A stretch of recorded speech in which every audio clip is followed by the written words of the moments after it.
मेरा नाम है डॉक्टर के पांडे और आपका इस चैनल पे बहुत बहुत स्वागत है। दोस्तों आज हम एक रेयर मेडिसिन के बारे में बात करेंगे जिसका नाम है कैस्टेनिया रेस्का।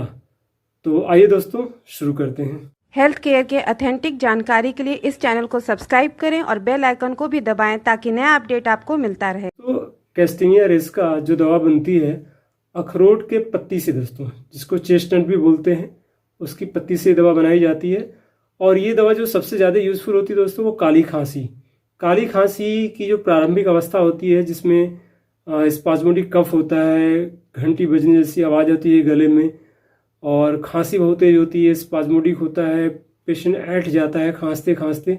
तो दोस्तों उन कंडीशन में अगर इस दवा का इस्तेमाल किया जाए तो खांसी आगे बढ़ नहीं पाती है, वहीं पे सही हो जाती है। कुछ सूखी खांसी के साथ साथ में गर्म पदार्थ की ज़्यादा इच्छा होती है, गर्म पेय ज़्यादा उसको अच्छा लगता है, भूख का अभाव हो जाता है, दस्त पतले हो जाते हैं, पतले दस्त आते हैं और दोस्तों पेशाब गाढ़ी रहती है ऐसे पेशेंट की।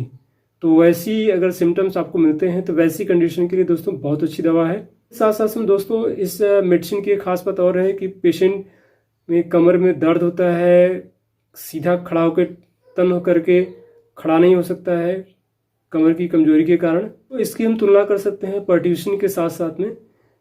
ऐसी कंडीशन में जबकि काली खांसी के सिम्टम्स एक बार चले जाते हैं फिर दोबारा रिकर कर जाते हैं, फिर से दोबारा आ जाते हैं, तो वैसी कंडीशन में दोस्तों अच्छा काम करती है।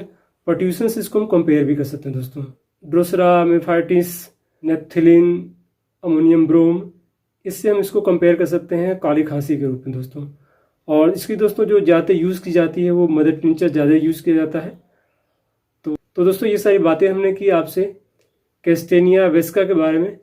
ये दोस्तों रेयर मेडिसिन है लेकिन बड़ी यूज़फुल है काली खांसी में, जैसे कि मैंने आपको बताया इसके बारे में।